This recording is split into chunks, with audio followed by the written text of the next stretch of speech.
زندہ اور بابرکت کلام میں سے سیکھیں گے ایمان کے بارے میں۔ ایمان کیا چیز ہے؟ ایمان ہم نے پہلے بھی کئی دفعہ اس ٹاپک پر تقریباً مہینوں سیکھا ہے۔ آج ہم پھر سیکھیں گے ایمان کے بارے میں۔ یعقوب کی کتاب کے ساتھ سب نکالیں۔ یعقوب کی کتاب اس کا 2 باب، اس کی 18 آیت سے لے کر 21 آیت تک پڑھیں گے۔ سب نکالیں یعقوب کی کتاب اس کا 18 باب 18 آیت سے لے کر 21 آیت تک۔ خداوند کے زندہ اور بابرکت کلام میں لکھا ہے، بلکہ کوئی کہہ سکتا ہے کہ تو ایماندار ہے اور میں عمل کرنے والا ہوں۔ تو اپنا ایمان بغیر ایمان کے تو مجھے دکھا، اور میں اپنا ایمان سے تجھے دکھاؤں گا۔ تو اس بات پر ایمان رکھتا ہے کہ خدا کی خیر اچھا کرتا ہے۔ شیاطین بھی ایمان رکھتے ہیں اور تھرتھراتے ہیں۔ مگر اے نکمے آدمی، کیا تو یہ بھی نہیں جانتا کہ ایمان بغیر ایمان کے بیکار ہے؟ جب ہمارے باپ ابراہیم نے اپنے بیٹے اسحاق کو قربان گاہ پر قربان کیا تو کیا وہ ایمان سے راست باز نہ ٹھہرا؟ خدا کے زندہ اور بابرکت کلام کا پڑھا جانا اور سنا جانا ہم سب کے لیے باعث برکت ہو۔ آمین آمین آمین۔ ہم سب نے پڑھا ہے ایمان کے بارے میں۔ خدا کا بندہ پولس جو یعقوب کے نام خط لکھ رہا ہے، وہ بیان کرتا ہے کہ تو مجھے اپنا ایمان بغیر ایمان کے دکھا، اور میں اپنا ایمان تجھے ایمان کے ساتھ دکھاؤں گا۔ اور پھر یہ بھی کہہ رہا ہے کہ ایمان تو شیاطین کہتے ہیں شیطان کی جمع کو، یعنی کہ کئی شیطانوں کی بھی قسمیں ہیں۔ کوئی بال ہے اس کی پوجا کرتا ہے، کوئی کسی شیطان کی پوجا کر رہا ہے، کوئی کسی دیوتا کر رہا ہے۔ تو شیطان کی بھی کئی قسمیں ہیں، اس لیے یہاں پر لکھا گیا کہ ایمان تو شیاطین بھی رکھتے ہیں اور تھرتھراتے بھی ہیں، مگر کیا کہا گیا ہے؟ مگر یعنی شرط کے لیے استعمال ہوتا ہے۔ مگر لکھا گیا مگر اے نکمے آدمی، ہماری تعریف کی جا رہی ہے۔ اے نکمے آدمی، کیا تو یہ نہیں جانتا کہ ایمان بغیر ایمان کے بیکار ہے، یعنی کہ مردہ ہے۔ خدا کا کلام صحابہ میں کہہ رہا ہے کہ جب ہمارا باپ ابراہیم تھا، خدا نے اسے کہا کہ تو اپنے بیٹے کو میرے لیے قربان کر۔ اب سب میرے ساتھ پیدائش 22 باب نکالیں۔ پیدائش اس کا 22 باب نکالیں۔ آپ اس 22 باب میں اوپر ہیڈنگ بھی دیکھ سکتے ہیں، کیا لکھا ہے کہ خدا ابراہیم کو حکم دیتا ہے کہ اسحاق کو قربان کرے۔ یہاں پر اگر ہم اس کی پہلی آیت سے اینڈ تک دیکھیں 19 آیت تک، تو ہمیں یہ ساری سٹوری نظر آتی ہے۔ اور یہ سٹوری کیا ہے کہ جب خدا نے، ہم سب جانتے ہیں، ابراہیم کو کہا کہ تو اپنے بیٹے کو میرے لیے قربان کر۔ کیا کر؟ میرے لیے قربان کر۔ پھر کیا ہوا کہ جب خدا نے ابراہیم کو کہا، ابراہیم نے کہا چلو ٹھیک ہے۔ پھر ہم سب جانتے ہیں کہ شیاطین یعنی کہ شیطان آیا تو سب کے ذہن میں خیال ڈال رہا ہوگا کہ ابراہیم پاگل ہو گیا کہ تو اپنے بیٹے کو قتل کر رہا ہے۔ خدا نے تجھے 100 سال بعد یہ بیٹا دیا ہے اور اب تو اسے قربان کرنے کو ہے۔ شیطان نے پھر اس کے بیٹے اسحاق کے دل میں بھی یہ بات ڈالی ہوگی کہ تیرا پیو تو پاگل ہو گیا، تیرے قربان کرنے چلا ہے۔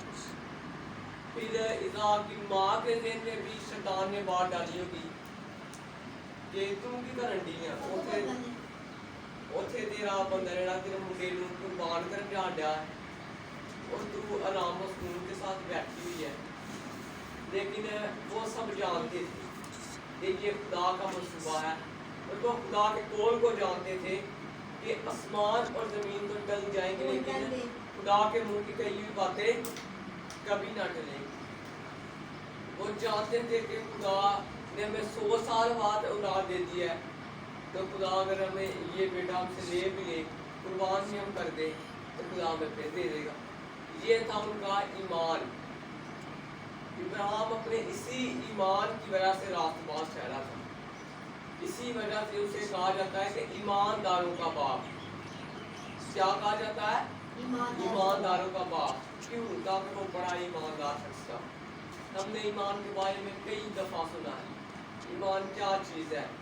فیتھ، بلیو ہے، یہ یقین ہے، بھروسہ ہے، اور ہر ایک کا الگ ایمان ہے۔ ہم یہ نہیں کہہ سکتے ہمارا بڑا ایمان ہے۔ ایمان شیطان کا بھی ہوتا ہے، ایمان ہندوؤں کا اپنے دیوتا پر ہوتا ہے، مسلمانوں کا ایمان حضرت محمد پر ہوتا ہے۔ ایمان ہر کسی میں ہے، لیکن خدا ایسا ایمان چاہتا ہے جس سے ہم راست باز ٹھہریں۔ کیسا ایمان چاہتا ہے جس سے ہم راست باز ٹھہریں؟ جس طرح ابراہیم میں وہ ایمان تھا۔ ایمان کا مطلب ہے بھروسہ، یقین۔ جب ہم خدا پر ایمان رکھتے ہیں، خدا پر بھروسہ رکھتے ہیں، خدا پر یقین رکھتے ہیں، خدا پر توکل کرتے ہیں، خدا پر بلیو کرتے ہیں، تب خدا جو ہے ہمیں راست باز ٹھہراتا ہے، جس طرح خدا نے ابراہیم کو راست باز ٹھہرایا۔ اگر ہم سامری کی کہانی میں دیکھیں، جو سامری عورت تھی وہ بھی اپنی ایمان کی وجہ سے راست باز ٹھہری۔ وہ 5 اس کے شوہر تھے۔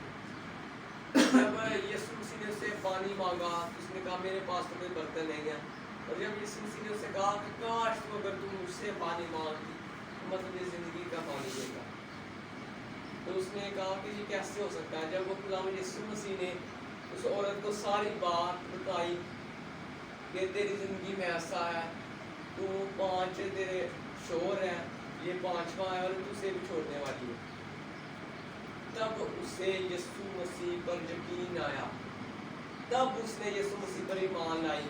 اور اگر ہم دیکھیں نا، متی کی انجیل ہے،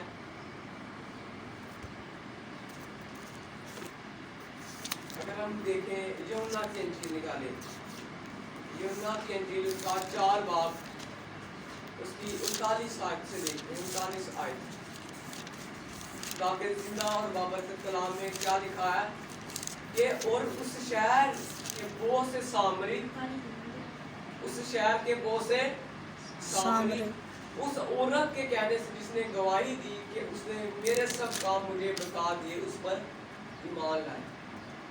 کس کی گواہی کی وجہ سے؟ اس نیک عورت، اس سامری عورت کی گواہی کی وجہ سے۔ وہ بھی سامری تھی اور اس کے شہر کے رہنے والے بھی سامری تھے، لیکن وہ سامرت میں رہتی تھی۔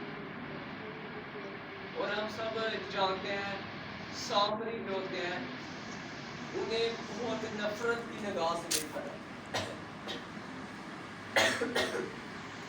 جو سامری ہوتے ہیں انہیں نفرت کی نگاہ سے دیکھا جاتا ہے۔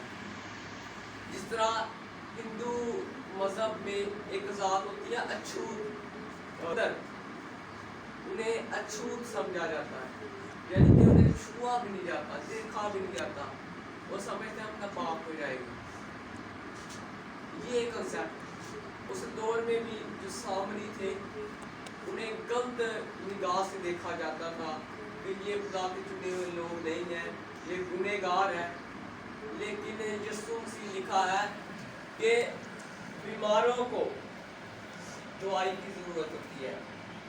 ہر شخص جو بیمار ہے وہی میڈیسن لینے جاتا ہے ڈاکٹر کے پاس، اور جو بیمار نہیں ہوتا وہ نہیں جاتا۔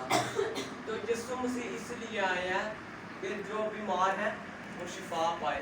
یسوع مسیح نے جسمانی طور پر بھی اور روحانی طور پر بھی شفا بخشی ہے۔ کیسی؟ روحانی بھی اور جسمانی بھی۔ اگر ہم اسی باب کے آگے دیکھیں تو یسوع ایک افسر کے بیٹے کو شفا دیتا ہے، یسوع مسیح ایک افسر کے بیٹے کو شفا دے رہا ہے، یسوع مسیح ایک سامری کو شفا دے رہا ہے، یسوع مسیح ایک ایسی عورت کو شفا دے رہا ہے اس کے 12 سال سے وہ بیمار ہے کہ یسوع مسیح ایسے لوگوں کو شفا دے رہا ہے جو بہت اعلیٰ درجے کے ہیں. یسوع مسیح کئی ایسے لوگوں کی مدد کر رہا ہے, کئی ایسے لوگوں کی مدد کر رہا ہے جسے وہ جانتا بھی نہیں. یسوع مسیح ہر قسم کے لوگوں کے لیے آیا, ہر قسم کے لوگوں کے لیے, چاہے وہ درمیان والے طبقے کا ہے, چاہے وہ اونچے طبقے کا ہے, چاہے وہ بالکل نیچے طبقے کا ہے. یسوع مسیح سب کے لیے آیا ہے اور یسوع مسیح نے ہمیں آ کے ایک نمونہ دیا کہ میں ایسا کر رہا ہوں اور تو نے مجھ پر یقین رکھنا ہے. اور ہم اس چیز پر یقین رکھتے ہیں جسے ہم دیکھتے ہیں. اور یسوع مسیح اس لیے آئے تھے اس دنیا میں تاکہ لوگ انہیں دیکھے, اس پر ایمان لائے. اسی لیے کوئی کہتا ہے کہ میں نے خدا کو نہیں دیکھا, اور خدا کو دیکھنا ہم سب جانتے ہیں لوگوں کی خواہش تھی, موسیٰ کی خواہش تھی کہ میں خدا کو دیکھوں. اور ہم سب جانتے ہیں جب خدا اس نے پشتی دیکھی موسیٰ نے تو موسیٰ بے ہوش ہو گیا. لیکن یسوع مسیح نے سب کو دکھایا, یہ دیکھو مجھے, اور کیا کہا, جس نے مجھے دیکھا اس نے باپ کو دیکھا. اور واقعی وہ بڑے خوش قسمت لوگ ہیں جس نے یسوع مسیح کو دیکھا.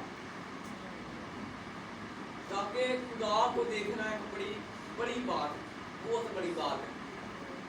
اور صاف کلام میں لکھا ہے, خدا کے کلام میں, جس نے مجھے دیکھا اس نے باپ کو دیکھا. اگر کوئی مجھے قبول کرے گا تو باپ کو قبول کرے گا. اور خدا یسوع مسیح کا یہی مقصد تھا آنے کا کہ ہم خدا پر ایمان لائیں. یسوع مسیح نے ہمیں محبت کرنی سکھائی ہے. پولس کہتا ہے کہ ایمان, امید اور محبت, یہ تینوں چیزیں تینوں دائمی ہیں, ابدی ہیں, ایور لاسٹنگ ہے, ہمیشہ قائم رہنے والی ہیں. لیکن سب سے افضل, سب سے اونچے درجے والی چیز کیا ہے؟ محبت. یسوع مسیح نے ایک محبت کا اپنی اظہار کیا ہے.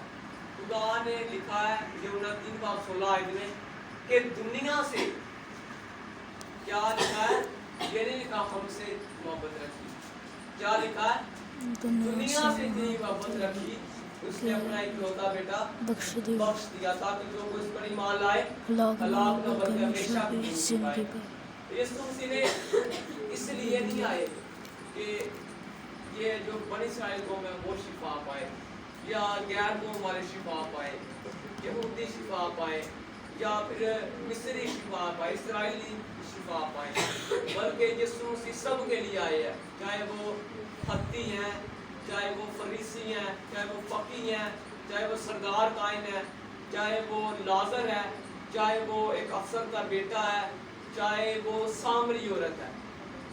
یسوع مسیح ہر شخص کے لیے آیا ہے. اور یسوع مسیح نے ہمیں ایک نمونہ دیا ہے ہم کس طرح ایمان رکھ سکتے ہیں. یسوع مسیح نے ایک ایسے ہمیں چیز بتائی ہے, ماڈل, جس طرح ماڈل. اگر ہم کوئی دیکھیں سلویشن آرمی, یعنی کہ سلویشن آرمی اسکول, نجات کی فوج کا اسکول. کئی لوگوں نے رکھا ہے ایجوکیٹر اسکول, یعنی کہ جس میں ایجوکیشن بچہ حاصل کرے وہ اسکول. اور کئیوں نے رکھا ہے نام سن شائن اسکول, یعنی کہ سورج کی طرح بچے جو ہیں چمکیں گے. اسی طرح یسوع مسیح نے جو نمونہ پیش کیا ہے وہ ہمیں محبت کا نمونہ پیش کیا ہے. ہمارا کیا ہے, جس طرح اسکول کا نام ہے اسی طرح ہماری جو مکمل بائبل ہے اس میں ہمیں پوری انجیل میں ہمیں محبت کا سبق ملتا ہے. خدا نے محبت کے ذریعے ہمیں ایمان سکھایا, اور جب ہم محبت ایک دوسرے سے رکھتے ہیں تبھی ہمارے ایمان اچھے ہو سکتے ہیں. اور خدا کے کلام میں صاف لکھا ہے کہ تو مجھے اپنا ایمان دکھا بغیر ایمان کے, اور میں تجھے اپنا ایمان کے ساتھ دکھاؤں گا. اور پھر یہ لکھا ہے نکمے آدمی,